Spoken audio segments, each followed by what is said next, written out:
Hello दोस्तों, नमस्कार। स्वागत है आप सभी का सारथी एजुकेटर्स के इस यूट्यूब चैनल पर। आज की इस वीडियो में मैं NVS Navodaya Vidyalaya schools Jawahar Navodaya Vidyalaya school 2020 की आंसर की डिस्कस करने जा रहा हूं, जो कि एग्ज़ाम आज ही हुआ था 11:30 से 1:30 बजे की शिफ्ट में। ये के सेट है मेरे पास, आप उसके अकॉर्डिंग अपने आंसर मैच कर लीजिएगा। एकदम परफेक्ट 100% जो है वो परफेक्ट और राइट आंसर की मैं डिस्कस करने जा रहा हूँ, जो हर एक सेक्शन मेंटल एबिलिटी, अरिथमेटिक और लैंग्वेज की रहेगी। तो चलिए शुरू करते हैं मेंटल एबिलिटी के साथ। पहला क्या है, आपको यहाँ पे डिफरेंट पता करना था। तो सभी में 4-4 क्रॉस बने हुए हैं। यहाँ पे जो ऑप्शन नंबर बी है उसमें क्रॉस 5 बने हुए हैं, तो आपका आंसर हो जाएगा पहले क्वेश्चन का बी। नेक्स्ट है, दूसरे में सभी के 4-4 बॉक्स बने हुए हैं, इस वाले में 3 सेक्शन बने हुए हैं, तो इसका आंसर हो जाएगा डी दूसरे क्वेश्चन का। चलिए तीसरा क्वेश्चन क्या है, इसमें सारों में ये जो डॉट है, एक डॉट वो कॉर्नर में है, इस वाले में ये डॉट कॉर्नर में नहीं है, साइड में है, तो आंसर सी हो जाएगा। चौथे का जो है वो ये जो एरो लगा हुआ है ये बड़ी लाइन के साथ लगा हुआ है, इसमें सी में जो ये एरो लगा हुआ है ये छोटी लाइन के साथ में लगा हुआ है, तो इसका आंसर हो जाएगा सी। चलिए नेक्स्ट करते हैं फिफ्थ क्वेश्चन। इसमें क्या था, आपको एग्जैक्टली द सेम फिगर ढूंढना था, सेम जो बिल्कुल सेम है। तो आपके सेक्शन में जहाँ पे भी सेम वाला है तो उसके अकॉर्डिंग आप चेक करिएगा इसको। तो सेम, तो ये पहला है, इसका पहला सेम है ए, मतलब ये ट्रायंगल वाला जो बना हुआ है। छवें का जो वो इसका भी ए सेम है। सातवें का जो है ये 1 2 4 3 5 8 6 7 9 इसका डी सेम है, और आठवें का जो वो बी सेम है। चलिए नेक्स्ट क्या है, विदाउट चेंजिंग द डायरेक्शन हमें क्या करना है, इसको कंप्लीट करना था। मतलब जैसे मैं यहाँ क्वेश्चन मार्क डाल रहा हूँ तो इस क्वेश्चन मार्क वाली जगह पे क्या आने वाला है, आपको ये फिगर कंप्लीट करना था। तो फिगर कंप्लीट करना था, तो अगर यहाँ पे ये इसको हम कंप्लीट करेंगे तो यहाँ पे ये लाइन ऐसे बनेगी, ये ब्लैक लाइन बनेगी, डार्क लाइन बनेगी, तो इसका ऑप्शन ए आने वाला है। अब इसके अंदर क्या है, ये लाइंस कंप्लीट करनी थी, तो ये लाइन इधर आ जाएगी, ये वाली लाइन इधर आ जाएगी, ये वाली लाइन इधर आ जाएगी, और ये इधर क्रॉस। तो इसका आंसर जो है वो आपका ऑप्शन नंबर ए रहने वाला है, इसका भी। उसके बाद में हम नेक्स्ट 11th की बात करें तो 11th में आप ये देखिए, एक लाइन के बाद में आपके पास यहाँ पे ये डॉट आने वाला है। तो एक लाइन के बाद में अगर डॉट देखें तो ये डी ऑप्शन में पड़ा हुआ है। उसके बाद में इसमें क्या, ये 2 सर्कल कंप्लीट करने थे, ये सर्कल कंप्लीट हो गया इधर से, ठीक है। और इधर जो है वो कॉर्नर में एक फिर से ये सर्कल है आधा, मतलब कि 1/4, ठीक है। तो ये वाला आपका बी ऑप्शन में पड़ा हुआ है। नेक्स्ट है 13वां, जो सीरीज़ कंप्लीट करना था। तो इस सीरीज़ में देखिए ये फ्लैग लगा हुआ है, ये फ्लैग आगे शिफ्ट हो रहा है, यहाँ आगे शिफ्ट हो गया, यहाँ आ गया, यहाँ से ये फ्लैग आगे शिफ्ट हो गया, यहाँ आ गया। तो अब ये आगे शिफ्ट होगा, आगे ये 3 ऑप्शन में है, बट इसका पिछला फ्लैग भी हमने देखना है, ये पिछला भी इसका पीछा करेगा, और पीछा करेगा तो एक बीच में स्किप होगा, तो एक स्किप करके यहाँ पे आएगा, तो यहाँ पे दूसरा फ्लैग आना चाहिए, तो यहाँ पे दूसरा फ्लैग बी ऑप्शन में है। नेक्स्ट है, ये सेमी सर्कल था, सेमी सर्कल को कंप्लीट करके उसमें 6 डॉट डाल दी। एक और सेमी सर्कल है, तो इसका मतलब नेक्स्ट में क्या होगा, सेमी सर्कल कंप्लीट करके उसमें 6 डॉट डाल देंगे, तो वो बी ऑप्शन में पड़ा हुआ। यहाँ पे क्या है, 4 ईंटें हैं, उसके नीचे 3 ईंटें लगा दी, फिर 2 लगा दी, तो 1 ईंट और लगाएगा, तो ये 6वां ये ऑप्शन हो गया, सॉरी, ठीक है। ये थोड़ा सा मज़ेदार क्वेश्चन था 16वां, जिसमें क्या है कि आपके पास यहाँ पे ये 3 लाइनें डाली हुई है एक सर्कल में, फिर आगे एक खाली सर्कल ऐड कर दिया, फिर अगले में एक एक्स्ट्रा खाली सर्कल ऐड किया, और उसके बाद में उससे अगले में एक जो वो 3 लाइनों वाला सर्कल ऐड कर दिया। तो नेक्स्ट में ना खाली सर्कल ऐड करेगा, तो 2 तो खाली ऑलरेडी थे, 2 खाली और 2 लाइनों वाले, तो एक खाली वाला ऐड हो जाएगा, तो बी ऑप्शन आ गया 16 का। 17 की अगर हम बात करें तो 17 में आपको एनालॉजी ढूंढनी थी कि ये वाला फिगर इसके जैसा है, तो इसके जैसा सेम एनालॉजी का फिगर कौन सा होगा, ठीक है, मतलब कि सेम पैटर्न कौन फॉलो कर रहा है। तो आप यहाँ से देखिए, इसने ये बीच वाला क्रॉस उठा लिया इसका, तो यहाँ पे ये बीच वाली जो है वो उल्टी वाई उठा लेगा, तो बी ऑप्शन आ गया। इसमें ये सर्कल बाहर था, सर्कल को कर दिया, सर्कल अंदर था उसको कर दिया बाहर, और ट्रायंगल को अंदर लेके उसको शेड कर दिया। यहाँ पे ट्रायंगल अंदर है, स्क्वायर बाहर है, तो स्क्वायर को अंदर ले लेगा और उसको शेड कर देगा, स्क्वायर अंदर उसको शेड, ए ही ऑप्शन में है सिर्फ। यहाँ पे क्या है, ये 3 इसमें 4 क्रॉस ऐड कर दिए, तो इसमें 3 क्रॉस ऐड कर देगा ट्रायंगल के अंदर। यहाँ पे क्या है, ये इस आधे शेप को, इस जो जैसे मतलब कि एक लड़का सा दिखाया है, उसमें उसके हैंड और उसके जो लेग्स है उनको कंप्लीट कर दिए ऊपर नीचे। इसी तरह से इस शेप का हैंड इधर नीचे, इधर नीचे, इधर ऊपर करेंगे तो आपके पास ऑप्शन नंबर डी आ जाएगा। चलिए नेक्स्ट क्या है, ये था कि आपको स्क्वायर कंप्लीट करना था कि यहाँ पे क्या ब्लॉक ऐड किया जाए। तो ये मैंने ना ब्लॉक यहाँ पे बना के ही दिखाए हुए हैं। ये ब्लॉक ऐड होगा तो ये देखिए, ये ऑप्शन नंबर सी आ गया। इसमें यहाँ ये ब्लॉक ऐड होगा तो ऑप्शन नंबर ए आ गया 22 का। यहाँ पे ये ऐसा ब्लॉक ऐड होगा, ठीक है, तो ये ऑप्शन नंबर ए आ गया। और यहाँ पे ना ये ऐसी शेप ऐड होगी तो 24वें का आंसर आपका सी है। ध्यान रखिएगा, बी नहीं है, सी है। चलिए आगे हम बात करते हैं नेक्स्ट की। तो ये मिरर इमेज थे। तो मिरर इमेज में आपको पता होगा कि पलट जाती हैं चीज़ें। जो भी पेरेंट्स इसको चेक कर रहे हैं, या किसी का ब्रदर या सिस्टर अगर बच्चा उस चीज़ को नहीं समझ पा रहा है तो आप प्लीज़ उसको एक्सप्लेन करिएगा, ठीक है। तो मतलब कि जो भी आंसर की है मैं थोड़ा थोड़ा उसमें एक्सप्लेन कर रहा हूँ कि वो कैसे आंसर आए, तो आपको थोड़ा डाउट भी क्लियर होता रहेगा साथ में। तो ये जो मिरर है उस मिरर में उल्टी हो जाती हैं चीज़ें, तो ये उल्टी हो जाएगी तो ये वाला सर्कल इधर आ जाएगा, तो इसका बी आंसर है। फिर क्रॉप का मिरर देखेंगे तो क्रॉप पी, मतलब जो पास में है वो पहले दिखेगा, तो पी पहले दिखेगा, इसका मतलब बी ऑप्शन हो गया।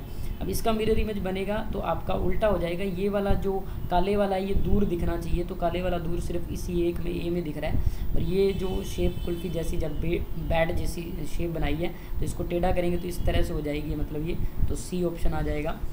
नेक्स्ट हम बात करें आगे, तो ये पेपर फोल्डिंग का क्वेश्चन था, मतलब फोल्ड को ओपन करना है। तो इस फोल्ड को आप ओपन करोगे इधर तो यहाँ पे ये लाइनें पूरी हो जाएगी और ये वाली लाइन इधर आ जाएगी।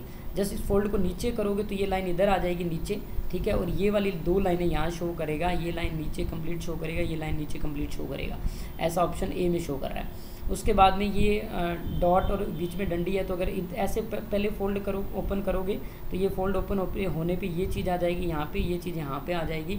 तो आप देखोगे कि ये एक ना ऐसे रोम्बस कंप्लीट हो जाएगा इस तरह से, ठीक है। तो ऐसा सिर्फ इस ए ऑप्शन में है, ठीक है। उसके बाद में ये डॉट और बीच में ये बॉक्स है काले वाला, तो ये बीच में बॉक्स कंप्लीट होगा पहले काले वाला, ठीक है। तो काले वाला बॉक्स एक ही ऑप्शन में है, सी में।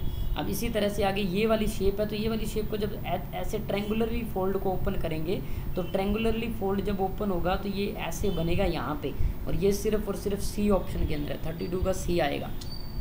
अब देन नेक्स्ट बात करते हैं 34 का। और 34 क्या था, ये आपको क्या करना है कि यहाँ पे बहुत सारे फिगर्स दिए हुए हैं अलग अलग, उन फिगर्स को जोड़ के कंप्लीट फिगर बनाना है, जिसको हम क्या कहते हैं कि फिगर फॉर्मेशन। तो यहाँ पे दो ट्रायंगल हैं और दो 90 डिग्री वाले ट्रायंगल है और एक सीधा ट्रायंगल है, ठीक है। तो ये तीनों जोड़ेंगे तो एक ये रहा, एक ये रहा, ये रहा, बी ऑप्शन आ जाएगा। ये प्लस जोड़ेंगे तो ये सारे प्लस जुड़ने के ऊपर ये डी ऑप्शन बनेगा।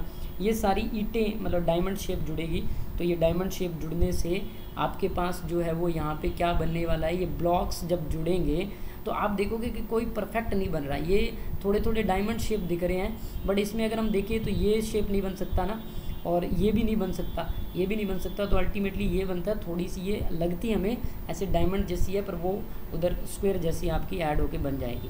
यहाँ पे अगर इसको सारों को जोड़ेंगे तो मैंने ये टिक लगाए हुए हैं कि कौन कौन सा पार्ट ऐड हुआ है, तो सी आंसर आ जाएगा इसका 36वें का। 37 में एम्बेडेड फिगर देखना था, तो मैंने ये एम्बेडेड फिगर बनाए भी हुए हैं शेप से थोड़े, ठीक है। तो ये बी में पड़ा हुआ है, ये वाला आप देखोगे तो डी में पड़ा हुआ है, ये वाला आप डमरू जैसी शेप जो है वो सी में पड़ी हुई है, और ये वाला फिगर जो है वो आपका ए में पड़ा हुआ है। तो दैट्स ऑल अबाउट रीजनिंग। बहुत आसान था। आई होप कि आउट ऑफ 40 बहुत सारे स्टूडेंट्स के रहेंगे, तो बहुत सारी कॉन्ग्रेचुलेशंस आपको अगर ये सेक्शन आपका बहुत बढ़िया से गया है। तो नेक्स्ट हम बात करते हैं।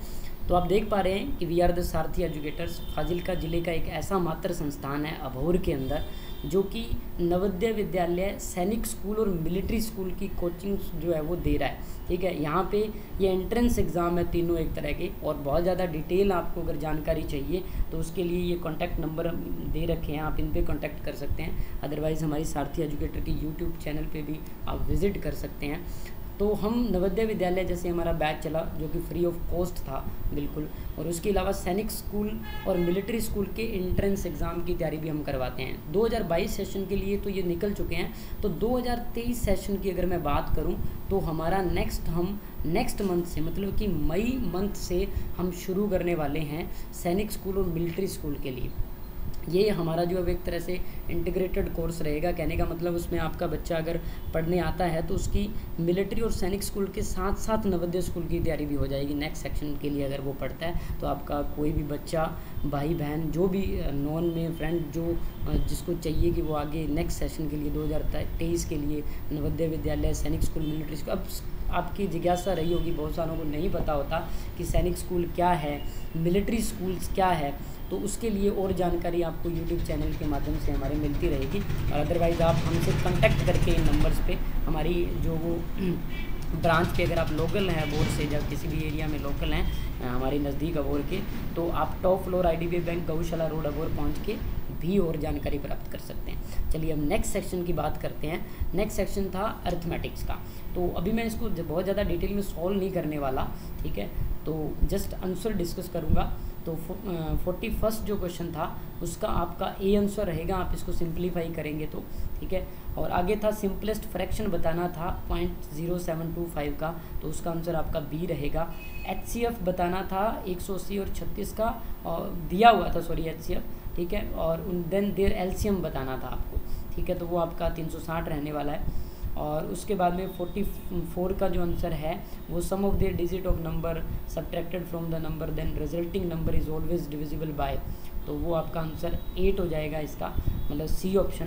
45वां आपको इसमें ना थोड़ा कन्फ्यूज़न रही होगी बच्चों की, पूछा क्या है, the number of 2 digit natural numbers, जहाँ पे थोड़ा कन्फ्यूज़न रहेगा वहाँ मैं थोड़ा एक्सप्लेन कर रहा हूँ कि उन्होंने पूछा कि नेचुरल नंबर जो है और उनके 2 डिजिट वाले बताने हैं कितने हैं। कितने का मतलब 1 से लेके आपको 100 तक अगर हम देखें तो कितने 2 डिजिट, ऑब्वियस सी बात है कि 100 से नीचे 2 डिजिट वाले होते हैं। और शुरू कहाँ से होते हैं, 10 से लेके 90 तक, सॉरी 99 तक, 10 से लेके 99 तक ये टोटल कितने 2 डिजिट बनते हैं, तो ये 90 बनते हैं। तो इसका आपका आंसर जो है वो क्या रहने वाला है, 45 का आंसर रहने वाला है 90, मतलब B ऑप्शन। फिर उसके बाद में उसने पूछा था कि 20% प्राइस जो साइकिल का डिक्रीज़ हो जाता है तो डिमांड में 20% इंक्रीज़ हो जाती है, तो नेट इफेक्ट क्या पड़ेगा, तो उससे 4% डिक्रीज़, ये ऑप्शन आ जाएगा।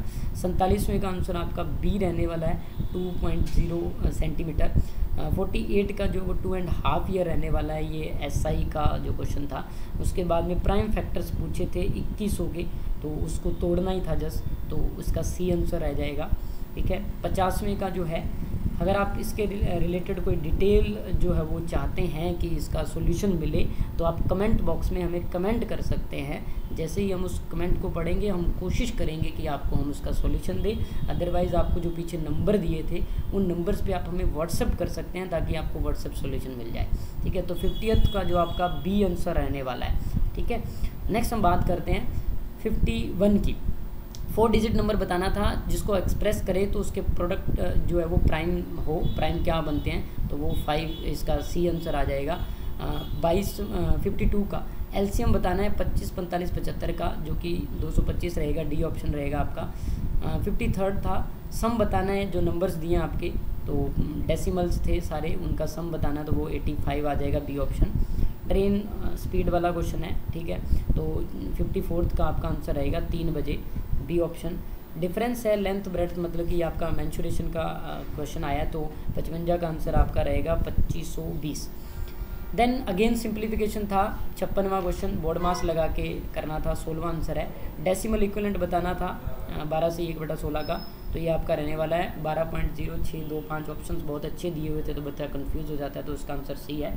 तो प्लीज़ आप अपने बच्चे पे कोई ऐसा प्रेशर मत बनाइएगा, what ever the exam was, कैसा उनका गया है। तो मैं रिक्वेस्ट करता हूँ सभी पेरेंट्स से, और हमने भी अपने लेवल पे जितने भी बच्चे हमने पढ़ाए, तो आप बेटर एज ए पेरेंट्स आप बेटर जो उनकी साइकोलॉजी को पढ़ सकते हैं। ये जस्ट एग्ज़ाम है जिसमें आपका बच्चा मेंटली स्ट्रॉन्ग होने की प्रोसेस में चलता है, तो आप उस पर वैसा कुछ बर्डन मत दीजिए कि आपने ये गलत कर दिया। हमारी इंटेंशन ये नहीं है कि आपका बच्चा इस चीज़ में से निकले कि उसके इतने क्वेश्चन गलत हो गए, इतने गलत हो गए, डजेंट मैटर। आपके बच्चे ने उस कंपटीशन को फाइट किया, ठीक है, ये बहुत बड़ी बात है। बहुत सारे बच्चे ऐसे हैं जो इस कंपटीशन में बैठे भी नहीं होंगे, ठीक है, बहुत सारे ऐसे हैं जो पेपर देने नहीं जा पाए होंगे फिल करने के बाद में। आपका बच्चा एटलीस्ट उस कंपटीशन में बैठा, उसने उस प्रेशर कुकर कंडीशन को हैंडल किया होगा। बहुत सारे बच्चे नर्वस हो जाते हैं, रोने लग जाते हैं। अभी उसकी क्या उम्र है, 9 से 10 साल का है आपका बच्चा, ठीक है, हम मिलिट्री स्कूल भी तैयारी करवा रहे हैं, अगर सैनिक स्कूल भी तैयारी करवा रहे हैं, तो हमारा इंटेंशन ये नहीं है कि हम उस बच्चे को प्रेशराइज़ करें या फिर उस तरीके से as a business point of view से, ये बिल्कुल नहीं है। आप विज़िट करिए हमारे यहाँ, ठीक है। मैं इस इंटेंशन से भी नहीं कह रहा कि यहाँ विज़िट करना बहुत ज़रूरी है, पर मैं इस इंटेंशन से कह रहा हूँ कि हम उस बच्चे के उस मेंटल और इमोशनल पार्ट्स पे हम काम करते हैं, ताकि वो बच्चा इन चीज़ों को हैंडल करना सीखे। इन फ्यूचर जब भी वो इन चीज़ों को फेस करे तो उसका एक IQ लेवल बढ़ेगा। देखो IQ लेवल एक अलग चीज़ है, बट इमोशनल इंटेलिजेंस जो होती है उस पर कोई काम नहीं करता। तो हमारी पूरी टीम पर्सनली इस चीज़ पे काम करती है कि बच्चा किन इमोशंस में से गुजरता है जब इन बर्डन को, इस प्रेशर को वो हैंडल करता है। तो आपने ऐसा कुछ नहीं करना। मैं रिक्वेस्ट करूँगा सभी पेरेंट्स से, वो बच्चे पे ऐसा कोई दबाव नहीं बनाए कि तू ये क्यों गलत करके आया है, ठीक है, तेरा तो सिलेक्शन नहीं होगा, ठीक है। जब उसको लो फील नहीं कराया जाए, आपके बच्चे ने ये कंपटीशन फाइट किया है तो वो बहुत सारे उन बच्चों से एक स्टेप, एक कदम आगे है। उसने कुछ नई लर्निंग्स ली होंगी, वो कुछ नया मेंटल लेवल पे डेवलप हुआ होगा। तो आई होप कि as a parents, as brother sister, ठीक है, as a mentor, as a guide, आप इस बात को, एज ए टीचर आप इस बात को समझ रहे होंगे। तो थैंक यू कि अगर आप इस बात को इम्प्लीमेंट करते हैं। मैं पहले से आपको बहुत धन्यवाद कर रहा हूँ। नेक्स्ट मैं पहुँचता हूँ अगले क्वेश्चन पे 58, जिसमें क्या है कि आपका ये रूम है जिसमें लेंथ ब्रेड्थ वगैरह बताई है, तो उसने टाइलें बताई है तो ब्रेड्थ पूछी थी, तो 9 मीटर आ जाएगी। आपको अगर डिटेल एक्सप्लेनेशन चाहिए तो हमारी एक्सपर्ट आपको इसको सोल्यूशन देंगे, ठीक है। वो आप बेझिझक, ठीक है, फील फ्री टू आस्क, ठीक है, हमारे व्हाट्सअप नंबर पे, जहाँ पर यहीं पे कमेंट करके आप पूछ सकते हैं। सिंप्लीफिकेशन था तो C आंसर है इसका, 11 आंसर रहने वाला है, ठीक है। तो 60वां जो है उसका आंसर आपका A रहेगा। नेक्स्ट सेक्शन जो है मैं थोड़ा सा उसको भी डिस्कस करने वाला हूँ विद एक्सप्लेनेशंस, वो था लैंग्वेज सेशन, ठीक है। तो अक्सर बच्चा क्या करता है यहाँ पे, जैसे कि हमने बच्चों के टेस्ट लिए, मॉक टेस्ट लिए बहुत सारे, ठीक है, तो बच्चा ना मैथ्स अच्छे से थोड़ा सा नहीं कर पाता वहाँ पे, ठीक है, क्योंकि 5वीं का बच्चा है और जहाँ तक मैं देख पा रहा हूँ कि बहुत अच्छे लेवल का, इवन कि जो बच्चे कॉम्पिटिटिव के लिए तैयारी कर रहे हैं ना, बड़े ग्रेजुएट हो गए, मतलब कि वैकेंसी के लिए, जॉब के लिए, उन बच्चों को ये चीज़ें पूछी जाती हैं, ठीक है। तो आप कंपेयर कर सकते हैं, कंपेयर नहीं कर सकते, इवन कि मैं क्या कहूँ कि क्या कंपेयर कर सकते हैं, कहाँ 5वीं का बच्चा ये चीज़ फेस कर रहा है और कहाँ जो वो बच्चा 12वीं के बाद में, ग्रेजुएशन, पोस्ट ग्रेजुएशन के बाद में ये चीज़ें फेस करता है। तो आप मैथ्स को लेके इतना बॉदर नहीं करिए, ठीक है। ऑलमोस्ट सभी बच्चों का यही इसी एवरेज में रहता है कि उन्होंने सही किया होता है, ठीक है। रीजनिंग बहुत सारे बच्चों की ऑलमोस्ट पूरी सही होती है, 1-2 क्वेश्चन गलत हो जाते हैं। इंग्लिश में भी बच्चा फाइंड आउट कर लेता है, ठीक है। तो मेरिट क्या रहती है, एवरेज स्कोर की अगर मैं बात करूं तो बच्चा नियर अबाउट 60 से 70 की रेंज में एवरेज बच्चा, ठीक है, जब उससे थोड़ा नीचे आए तो 55 तक पहुंचता है। तो इतना बच्चा ले रहा है स्कोर, ठीक है, ले पाएगा क्योंकि इस पेपर में, ठीक है। तो अब इंग्लिश वाले सेक्शन की बात करें तो कहते हैं कि सर्टन फैमिली थी किसी, ये आप पढ़ लीजिएगा, पैरा अपने बच्चे को पढ़ा लीजिएगा, जब पढ़ाई होगा बच्चे ने तो ऑब्वियस है पेपर में बैठा है अगर तो क्रॉस चेक कर सकते हैं इन चीज़ों को। एक फैमिली थी जो क्ले के जो वो खिलौने बनाती थी, वो फ्रूट और वेजिटेबल के थे, ठीक है। और we could hardly distinguish the dash fruit from the real one, क्योंकि वो ना आर्टिफिशियल थे, तो रियल से कंपेयर नहीं हो पा रहे थे, तो वो आर्टिफिशियल फ्रूट को रियल वन से कंपेयर करना मुश्किल था वहाँ पे। यहाँ पे सच वर्ड जो है ना वो क्या है, वो एक डिटरमाइनर है, ठीक है, और एक्चुअली में दिस इज़ अ एडवर्ब, ठीक है। तो नेक्स्ट है what is the synonymous of differentiate. Differentiate का मतलब होता है अलग करना, अलग करना मतलब कि डिस्टिंग्विश करना, अलग करना, ठीक है। और means, dash means the same as all the sundry, ये लास्ट में आई है नाम, ऑल द सिंड्री, ठीक है। प्रोनाउंसिएशन हो सकता है मेरा ऊपर नीचे हो, चीज़ें मैंने पूरी तरह से क्रॉस चेक करके हमारे एक्सपर्ट्स के द्वारा, नो डाउट कि मैं अकेला एक्सप्लेन कर रहा हूँ, ऐसा नहीं कि ये सारी चीज़ें मैं अकेला पढ़ाता हूँ। हर एक सब्जेक्ट का हमारा एक्सपर्ट फैकल्टी जो इन चीज़ों को गो थ्रू करवाता है, इन चीज़ों को जो वो गो थ्रू होके वेरीफाई करता है, ठीक है। तो क्या है यहाँ पे एवरीवन आ जाएगा, ऑल एंड सिंड्री का मतलब हर एक को वो चीज़ पसंद आ रही थी, तो एवरीवन आंसर आ जाएगा इसका।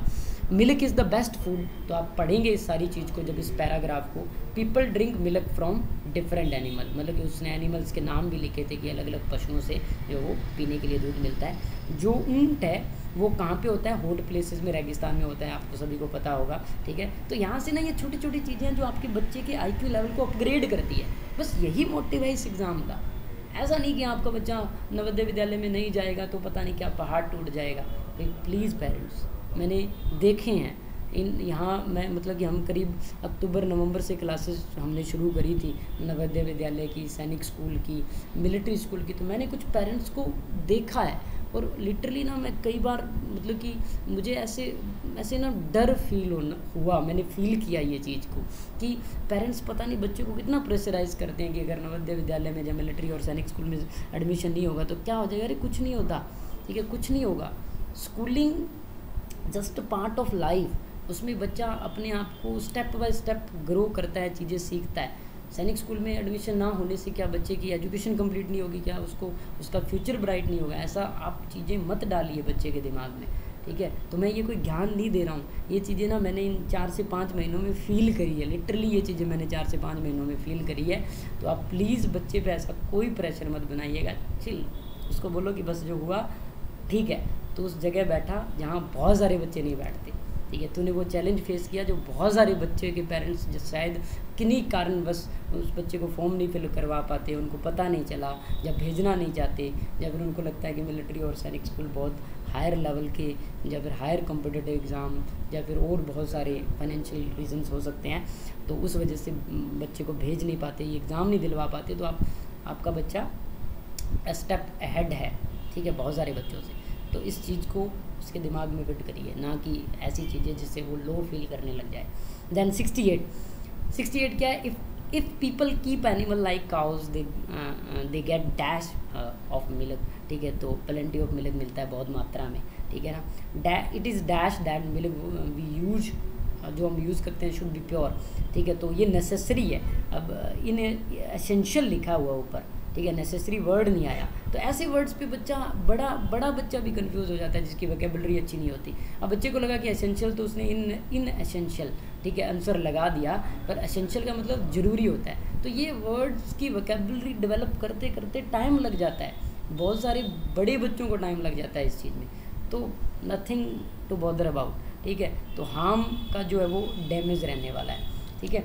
नेक्स्ट है कि 71वां है, स्नेक जो है वो रेप्टाइल्स कहलाते हैं, ठीक है। सर्वाइव कहाँ नहीं कर सकते, ठंडी जगह पे नहीं सर्वाइव कर सकते, उनकी आई साइट कमज़ोर होती है, ठीक है। 73 का 74 क्या है, मतलब कि उसके बॉडी पे स्कॉल्स होते हैं, मतलब कि जिसको झिल्ली कहते हैं, ठीक है, और देसी भाषा में कांजली भी कहते हैं कुछ लोग, ठीक है। तो वो उतर जाती है उसकी, ठीक है, तो वो उसको इंजरी से बचाती है।